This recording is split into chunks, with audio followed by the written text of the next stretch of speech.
संगीत 3 अक्टूबर 2017 को राजस्थान के अलवर शहर की शिवाजी पार्क कॉलोनी में संध्या शर्मा और कविता शर्मा नाम की दो बहनें रात को छत पर सोई हुई थीं, जबकि परिवार के सभी लोग नीचे घर में सोए हुए थे। लेकिन छत पर सुबह ही सूरज की रोशनी के कारण संध्या और कविता की नींद उस दिन जल्दी ही खुल गई, जिसकी वजह से वो दोनों बहनें पानी का मोटर ऑन करने के लिए नीचे आ गईं। लेकिन जैसे ही मोटर ऑन करने के बाद वह दोनों बहनें कमरे के अंदर गईं, तो वहां का दृश्य देखकर उनके मुंह से चीख निकल गई। उनके रोने की आवाज सुनकर आस पड़ोस के लोग भी इकट्ठा हो गए।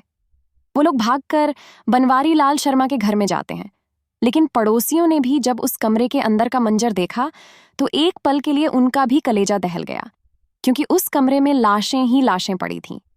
घर के मुखिया बनवारी लाल और उनके तीनों बेटे अमन, हैप्पी अज्जू और बनवारी लाल के भाई का बड़ा बेटा निक्की घर में उन सभी के शव खून से लटपट पड़े हुए थे। बनवारी लाल और बड़ा बेटा अमन बेड पर पड़े थे। उनके अलावा घर के सभी लोग फर्श पर पड़े थे। बनवारी लाल के पड़ोसी देखते ही समझ गए थे कि उस घर में कत्ल नहीं बल्कि कत्लेआम हुआ है। वहां पर मौजूद पड़ोसियों ने इस घटना की जानकारी तुरंत पुलिस को दे दी। इधर सूचना मिलते ही पुलिस भी तुरंत मौका आए, वारदात पर पहुंच गई। एक ही घर में 5 लाशों को देखकर पुलिस भी कांप गई। स्थानीय लोगों ने पुलिस को बताया कि बनवारी लाल और बड़ा बेटा अमन अभी जिंदा है, यानी उनकी सांसें चल रही हैं। पुलिस ने उन दोनों को तुरंत ही एम्बुलेंस से नजदीकी हॉस्पिटल भिजवा दिया, लेकिन हॉस्पिटल में डॉक्टरों ने उन्हें मृत घोषित कर दिया।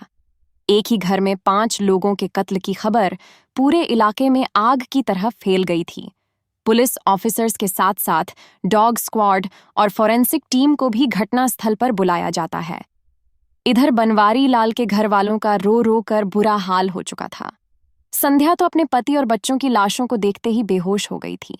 वह बार बार बेहोश हो जाती थी, जिसकी वजह से उसको भी हॉस्पिटल में भर्ती कराया गया। इसके बाद पुलिस और फॉरेंसिक टीम उस घर की बारीकी से जांच करती है। कमरे में हर तरफ खून के धब्बे थे। घर की दीवारें, फर्श, बेड और बिस्तर सब कुछ लाल रंग में रंगा हुआ था। इसके अलावा फॉरेंसिक टीम को दीवारों पर कुछ फिंगरप्रिंट्स भी मिलते हैं और घर का कुछ सामान भी अपनी जगह से इधर उधर था। उस सामान से भी फिंगरप्रिंट्स उठाए जाते हैं, क्योंकि 2 शवों को तो पहले ही हॉस्पिटल भिजवा दिया गया था। शुरुआती जांच करने के बाद घर में मौजूद तीनों बच्चों के शवों को भी पोस्टमार्टम के लिए हॉस्पिटल भिजवा दिया गया। इसके बाद डॉक्टर्स की एक टीम उन 5 शवों का पोस्टमार्टम करती है। इधर पुलिस भी अपनी तफ्तीश और पूछताछ करनी शुरू कर देती है। पुलिस सबसे पहले इस बात का पता लगाने की कोशिश करती है कि आखिर वह बदमाश घर के अंदर किस तरह गुस्से से थे, क्योंकि उस घर में एंट्री करने के लिए 2 दरवाजे थे। एक तो मेन दरवाजा था जो एक गली में खुलता था, जबकि दूसरा दरवाजा एक कमरे में खुलता था। कविता ने पुलिस को बताया कि सुबह सवेरे जब वह दोनों बहनें छत से नीचे आईं तो उन्होंने देखा था कि घर का मेन गेट खुला हुआ है। उसकी कुंडी खुली हुई थी, यानी जिस तरह से रात में उस गेट को बंद किया था वह उस तरह से बंद नहीं था। कविता के बयान से पुलिस को लगा कि बदमाश मैन दरवाजे से ही घर के अंदर आए होंगे, लेकिन उस दरवाजे पर फोर्सफुली एंट्री के कोई भी सबूत नहीं थे, यानी उस दरवाजे को जबरदस्ती खोलने की कोशिश नहीं की गई थी। तो क्या दरवाजे को अंदर से ही खोला गया था?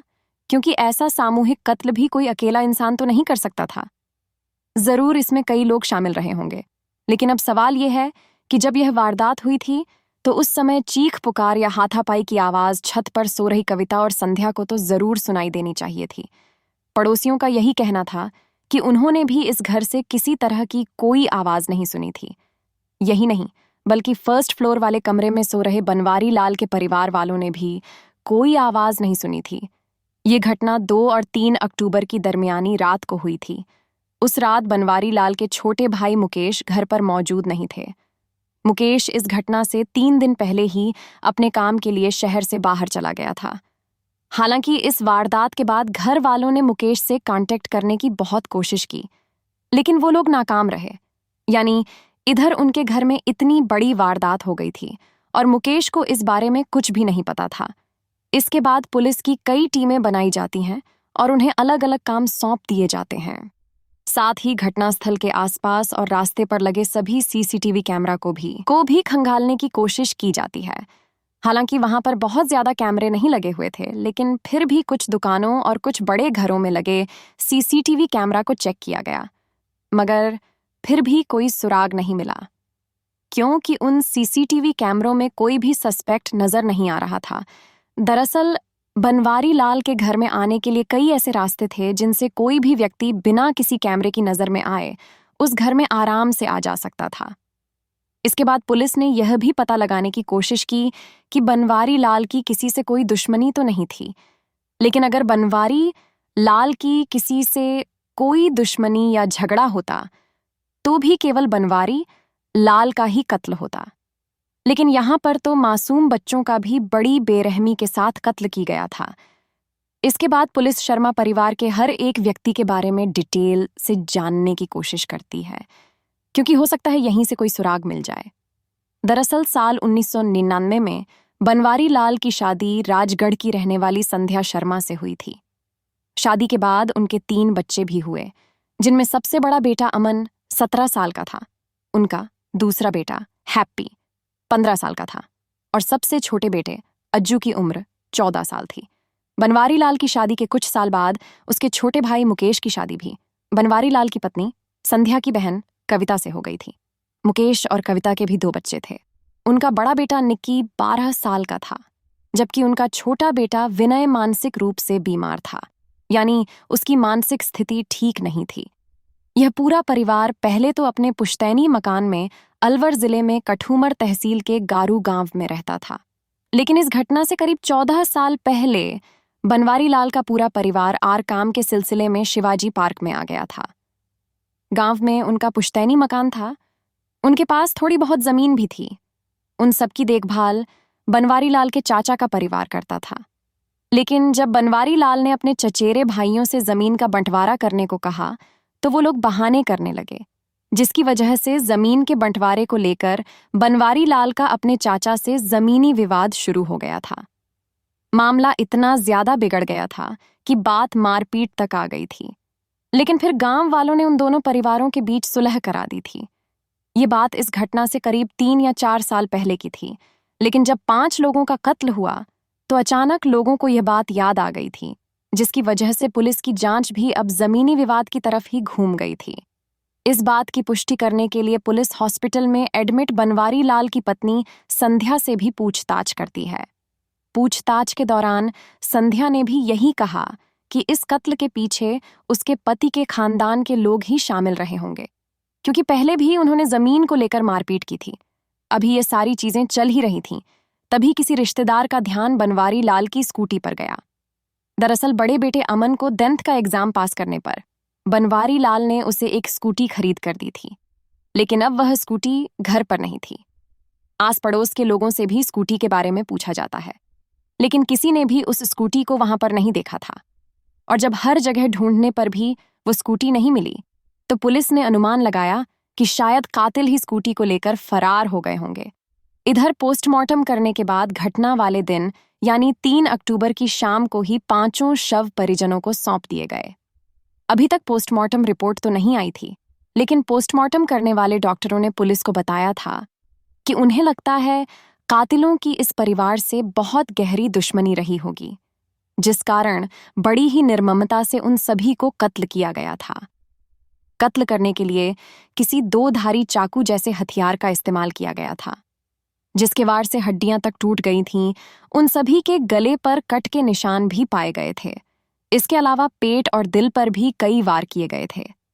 साथ ही पोस्टमार्टम करने वाले डॉक्टरों ने पुलिस को बताया था कि उन 5 लोगों में से 4 लोगों को कोई नशीली चीज खिलाई गई थी, क्योंकि उन 4 लोगों के शरीर पर रेसिस्ट करने के कोई भी निशान नहीं थे और ना ही वारदात के समय उनमें से किसी ने कातिलों का विरोध किया था। उनमें केवल बनवारी लाल का बड़ा बेटा अमन ही ऐसा था जिसकी बांह पर चाकू के कई निशान मिले थे, जिससे लग रहा था कि उसने ही कातिलों का विरोध किया होगा। यानी अमन के अलावा बाकी सभी को बेहोशी की हालत में ही कत्ल किया गया था। जांच के दौरान घर वालों ने पुलिस को बताया कि घटना वाली रात को सभी लोग जल्दी सो गए थे और उन्हें उस रात नींद भी बहुत गहरी आई थी। शायद यही वजह थी कि उस रात किसी ने भी घर में कोई शोर नहीं सुना था। इधर पुलिस सोच रही थी कि पूरे परिवार को एक साथ इतनी गहरी नींद कैसे आ सकती है। कहीं ऐसा तो नहीं था कि उस पूरे परिवार को ही नशीली चीज खिलाई गई हो। घर में पिछली रात की कुछ रोटियां और सब्जी वगैरह बची हुई थीं। पुलिस ने उनको भी जांच करने के लिए लैब में भिजवा दिया, क्योंकि अब पुलिस को शक होने लगा था कि कहीं ना कहीं इस वारदात के पीछे घर के ही किसी व्यक्ति का हाथ हो सकता है, क्योंकि घर का मेन दरवाजा भी अंदर से ही खोला गया था। इधर पुलिस की एक टीम ने बनवारी लाल के बेटे अमन की स्कूटी को भी तलाश करना शुरू कर दिया था। इसी दौरान किसी ने पुलिस को खबर दी कि रेलवे स्टेशन के पास मंडी मोड़ पर एक लावारिस स्कूटी खड़ी है। जानकारी मिलते ही पुलिस ने उस स्कूटी को कब्जे में ले लिया और उसे बनवारी लाल के घर वालों को दिखाया। उन्होंने देखते ही उसकी पहचान कर ली। वह स्कूटी बनवारी लाल की ही थी। उस स्कूटी पर भी खून के कुछ धब्बे पाए गए थे। उसके हैंडल पर भी निशान थे। इसके बाद पुलिस मंडी मोड़ पर लगे सभी सीसीटीवी कैमरा को खंगालना शुरू करती है और यह पता लगाने की कोशिश करती है कि आखिर स्कूटी को यहाँ पर किसने पार किया था। आखिरकार पुलिस को एक सीसीटीवी फुटेज में 2 और 3 अक्टूबर की दरमियानी रात 1:04 पर 2 लोग स्कूटी से आते हुए दिखाई देते हैं। उनमें से एक व्यक्ति मंडी मोड़ पर ही उतर जाता है। वहां पर लगी पानी की टंकी में उस व्यक्ति ने अपने हाथ पैर और मुंह धोया, जबकि दूसरा व्यक्ति उस स्कूटी को एक दीवार के पीछे ले जाकर लावारिस हालत में छोड़ देता है। इसके बाद वह दूसरा व्यक्ति भी पानी की टंकी के पास आता है। उसने भी अपने हाथ पैर धोए और फिर वह दोनों वहां से फरार हो गए। तब में अंधेरा होने की वजह से उनका चेहरा साफ दिखाई नहीं दे रहा था, लेकिन स्कूटी पर जो फिंगरप्रिंट्स पाए गए थे वह तीनों ही फिंगरप्रिंट्स मौका ए वारदात पर जो फिंगरप्रिंट मिले थे उनसे मैच हो गए थे। लेकिन वारदात वाली जगह पर एक और चौथे व्यक्ति के फिंगरप्रिंट भी थे जो किसी से भी मैच नहीं हुए थे। इससे पुलिस ने अंदाजा लगाया कि इस कत्ल में 4 लोग शामिल हैं और चौथा व्यक्ति जरूर कोई घर का ही है। पुलिस को घर वालों पर शक तो पहले ही था, क्योंकि बनवारी लाल के छोटे भाई मुकेश का भी कुछ अता पता नहीं था। पुलिस को उस पर भी शक था। पुलिस अभी माथा पच्ची कर ही रही थी, लेकिन फिर पुलिस को लगा कि इस बारे में अगर कोई सबसे ज्यादा और सबसे सटीक जानकारी दे सकता है तो वह है बनवारी लाल की पत्नी संध्या शर्मा, जिसको तबीयत बिगड़ने की वजह से हॉस्पिटल में एडमिट कराया गया था। इसके बाद पुलिस हॉस्पिटल में पहुंचती है और डॉक्टरों से पूछती है कि संध्या को कब तक होश आएगा, यानी उसकी हालत कब तक ठीक हो सकती है, क्योंकि हमें संध्या से कुछ जरूरी पूछताछ करनी है। लेकिन तभी डॉक्टर कहता है कि मुझे ऐसा लगता है कि यह महिला बीमार नहीं है, बल्कि बीमार होने का नाटक कर रही है। पुलिस के लिए इतना ही काफी था। इसके बाद पुलिस संध्या के पास जाती है, उसे जगाती है और उसे हॉस्पिटल से सीधे पुलिस स्टेशन लेकर आती है। साथ ही संध्या के मोबाइल फोन को भी चेक किया जाता है। उसके मोबाइल फोन की CDR यानी कॉल डिटेल में पुलिस को एक नंबर मिलता है। उस नंबर पर इस घटना से कुछ दिन पहले तक संध्या की काफी ज्यादा बात होती थी, लेकिन इस वारदात के बाद अचानक से उस नंबर पर संध्या की बातचीत होनी बंद हो गई। आखिर वह नंबर किसका था? इस बात का पता लगाने के लिए पुलिस ने उस नंबर की भी कॉल डिटेल निकलवाई।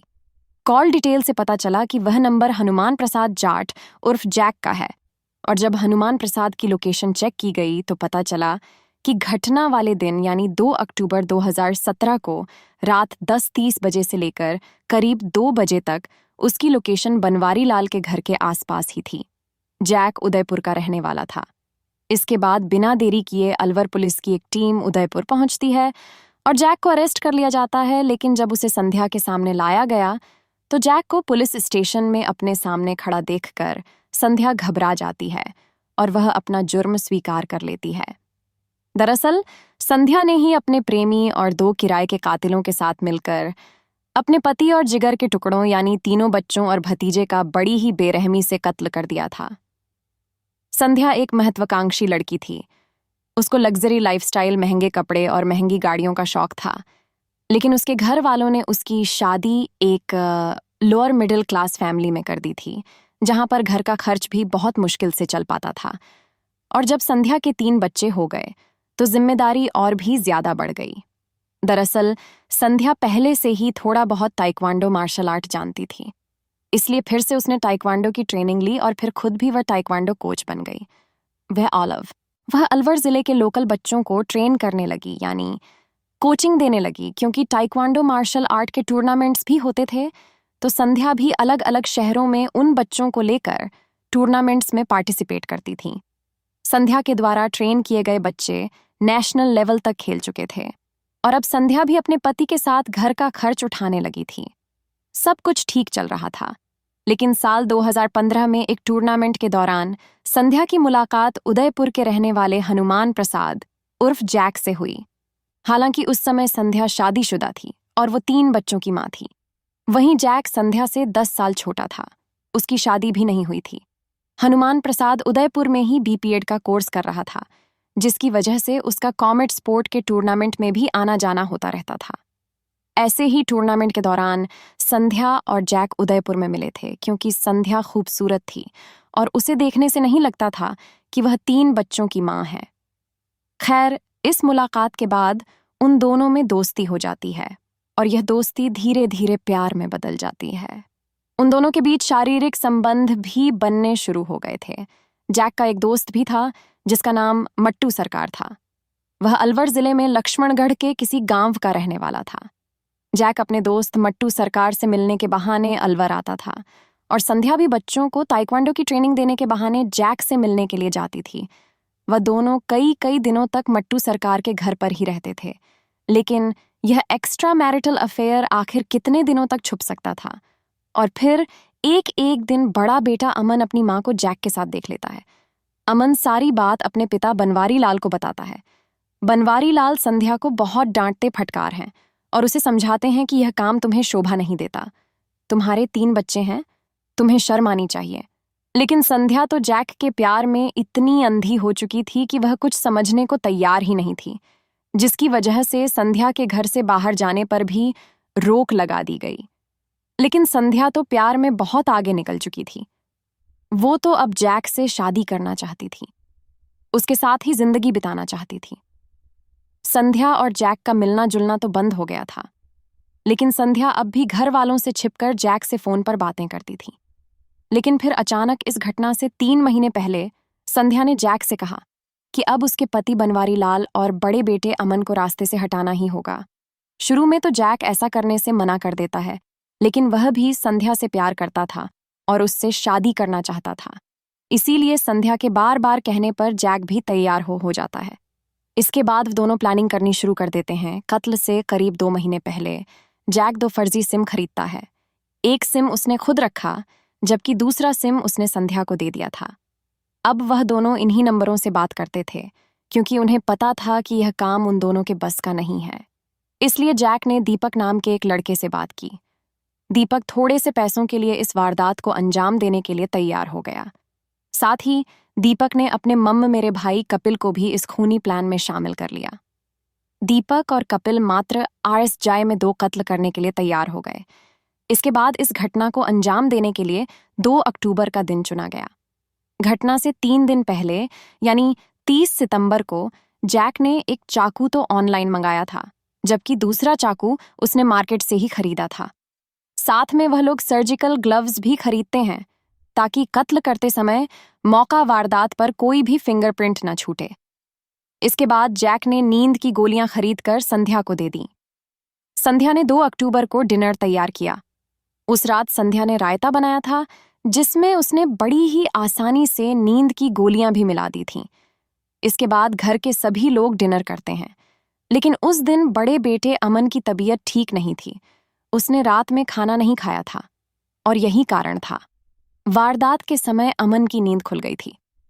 खाना खाने के बाद परिवार के सभी लोगों को नींद आने लगती है। सभी लोग सोने के लिए अपने अपने कमरे में चले जाते हैं, क्योंकि बड़े बेटे अमन ने खाना नहीं खाया था। उसे इतनी जल्दी नींद नहीं आ रही थी, लेकिन फिर भी वह कमरे में जाकर लेट गया। जाहिर सी बात है, संध्या ने भी उस रायते को नहीं खाया था। सभी घर वालों के सोने के बाद 9:04 पर संध्या अपने प्रेमी जैक को फोन करती है। जैक पहले ही उदयपुर से अपने दोस्त मट्टू सरकार के घर पर आया हुआ था। उसके साथ कपिल और दीपक भी थे।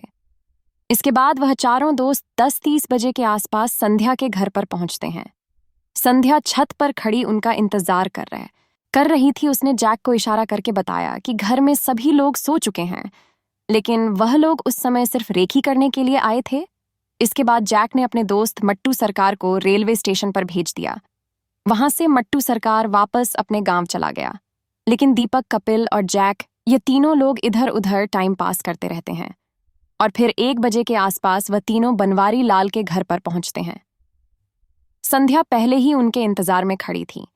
जैसे ही वह लोग वहां पहुंचे तो संध्या ने नीचे जाकर घर का मेन गेट खोल दिया। उसने जैक से कहा कि वह यहीं दरवाजे पर ही रहेगी, लेकिन तुम लोग अंदर जाओ और जल्दी से अपना काम खत्म करो। इसके बाद जैक और उसके साथी कमरे में पहुंचे। वहां पर बनवारी लाल और उसका बड़ा बेटा अमन सो रहे थे। वो दोनों बेड पर सो रहे थे, जबकि 3 बच्चे हैप्पी, अज्जू और निक्की नीचे फर्श पर सोए हुए थे। उसी समय संध्या भी कमरे में आ जाती है। सबसे पहले किराए के दोनों कातिलों ने बनवारी लाल के हाथों को पकड़ा। संध्या ने अपने पति के पैर पकड़ लिए। इसके बाद जैक ने बनवारी लाल के गले पर चाकू चला दिया। जैक ने बनवारी लाल पर ताबड़तोड़ कई वार किए। बनवारी लाल को कत्ल करते समय बड़े बेटे अमन की नींद खुल गई। उसने सब कुछ देख लिया था। वह शोर मचाने ही वाला था, लेकिन इससे पहले कि वह कुछ कर पाता, कातिलों ने उस पर भी हमला कर दिया। अमन मार्शल आर्ट का खिलाड़ी था। अमन भी उनका विरोध करने लगा, जिसकी वजह से जैक और दोनों कातिलों को भी कई चाकू लगे थे, लेकिन उन्होंने मन को भी मौत की नींद सुला दिया। इसके बाद जैक ने हैप्पी, अज्जू और भतीजे निक्की को भी खत्म कर दिया। उन सबको खत्म करने के बाद संध्या ने अपनी स्कूटी की चाबी जैक को दे दी और किराए के कातिलों को तयशुदा रकम यानी 000 भी दे दिए। इसके बाद वह तीनों बनवारी लाल की स्कूटी लेकर फरार हो जाते हैं। इधर संध्या ने अपने कपड़ों को साफ किया और घर की छत पर अपनी बहन के पास जाकर सो गई। उधर वो तीनों कातिल पहले रेलवे स्टेशन पर पहुंचे। जैक वहीं पर उतर गया। इसके बाद वह दोनों किराए के कातिल स्कूटी को लेकर मंडी मोड़ पर आ गए और यहीं पर वह लोग कैमरे में कैद हो गए थे। वहां पर उन्होंने अपने हाथ पैर धोए। उन्होंने स्कूटी को वहीं पर छोड़ दिया और फिर ऑटो में बैठकर वह दोनों भी अपने अपने गांव के लिए निकल गए। जैक भी ट्रेन पकड़कर उदयपुर पहुंच गया। इधर सुबह होते ही संध्या ने रोने धोने का ड्रामा शुरू कर दिया था, जबकि वारदात में इस्तेमाल किए गए चाकू को जैक ने राजगढ़ रेलवे स्टेशन के पास बहने वाले नाले में फेंक दिया था, जिसे बाद में पुलिस ने बरामद कर लिया था। जांच में पाया गया कि किराए के कातिल दीपक और कपिल दोनों ही नाबालिग हैं, जिसकी वजह से उन दोनों को बाल न्यायालय में पेश किया गया। वहां से उन्हें बाल सुधार गृह भेज दिया गया था। वहीं संध्या शर्मा और हनुमान प्रसाद का केस एडिशनल सेशन कोर्ट में चलाया जाता है। करीब 6 सालों तक चले। इस केस में 77 गवाहों को पेश किया गया। आखिरकार 21 मार्च 2023 को कोर्ट ने संध्या शर्मा और हनुमान प्रसाद को आईपीसी की धारा 302-201, इसके अलावा और भी कई धाराओं के तहत 50,000 जुर्माना और उम्र कैद की सजा सुनाई। दोस्तों, इस घटना को सुनाने का उद्देश्य किसी का दिल दुखाना नहीं है, किसी को परेशान करना नहीं, बल्कि आपको जागरूक करना है, आपको सचेत करना है। दोस्तों, इस पूरी घटना के बारे में आपकी क्या राय है? कमेंट बॉक्स में जरूर बताएं। और अगर हमारी मेहनत पसंद आई हो तो इस वीडियो को लाइक करते हुए शेयर भी करें। अगर आपने अब तक चैनल को सब्सक्राइब नहीं किया है तो हमारे चैनल को सब्सक्राइब कर लीजिए। धन्यवाद। शोर मचाने ही वाला था, लेकिन इससे पहले कि वह कुछ कर पाता, कातिलों ने उस पर भी हमला कर दिया। अमन मार्शल आर्ट का खिलाड़ी था। अमन भी उनका विरोध करने लगा, जिसकी वजह से जैक और दोनों कातिलों को भी कई चाकू लगे थे, लेकिन उन्होंने मन को भी मौत की नींद सुला दिया। इसके बाद जैक ने हैप्पी, अज्जू और भतीजे निक्की को भी खत्म कर दिया। उन सबको खत्म करने के बाद संध्या ने अपनी स्कूटी की चाबी जैक को दे दी और किराए के कातिलों को तयशुदा रकम यानी ही दे दिए। इसके बाद वह तीनों बनवारी लाल की स्कूटी लेकर फरार हो जाते हैं। इधर संध्या ने अपने कपड़ों को साफ किया और घर की छत पर अपनी बहन के पास जाकर सो गई। उधर वो तीनों कातिल पहले रेलवे स्टेशन पर पहुंचे। जैक वहीं पर उतर गया। इसके बाद वह दोनों किराए के कातिल स्कूटी को लेकर मंडी मोड़ पर आ गए और यहीं पर वह लोग कैमरे में कैद हो गए थे। वहां पर उन्होंने अपने हाथ पैर धोए। उन्होंने स्कूटी को वहीं पर छोड़ दिया और फिर ऑटो में बैठकर वह दोनों भी अपने अपने गांव के लिए निकल गए। जैक भी ट्रेन पकड़कर उदयपुर पहुंच गया। इधर सुबह होते ही संध्या ने रोने धोने का ड्रामा शुरू कर दिया था, जबकि वारदात में इस्तेमाल किए गए चाकू को जैक ने राजगढ़ रेलवे स्टेशन के पास बहने वाले नाले में फेंक दिया था, जिसे बाद में पुलिस ने बरामद कर लिया था। जांच में पाया गया कि किराए के कातिल दीपक और कपिल दोनों ही नाबालिग हैं, जिसकी वजह से उन दोनों को बाल न्यायालय में पेश किया गया। वहां से उन्हें बाल सुधार गृह भेज दिया गया था। वहीं संध्या शर्मा और हनुमान प्रसाद का केस एडिशनल सेशन कोर्ट में चलाया जाता है। करीब 6 सालों तक चले इस केस में 77 गवाहों को पेश किया गया। आखिरकार 21 मार्च 2023 को कोर्ट ने संध्या शर्मा और हनुमान प्रसाद को आईपीसी की धारा 302-201 इसके अलावा और भी कई धाराओं के तहत 50,000 जुर्माना और उम्र कैद की सजा सुनाई। दोस्तों, इस घटना को सुनाने का उद्देश्य किसी का दिल दुखाना नहीं है, किसी को परेशान करना नहीं, बल्कि आपको जागरूक करना है, आपको सचेत करना है। दोस्तों, इस पूरी घटना के बारे में आपकी क्या राय है? कमेंट बॉक्स में ज़रूर बताएं और अगर हमारी मेहनत पसंद आई हो तो इस वीडियो को लाइक करते हुए शेयर भी करें। अगर आपने अब तक चैनल को सब्सक्राइब नहीं किया है तो हमारे चैनल को सब्सक्राइब कर लीजिए। धन्यवाद।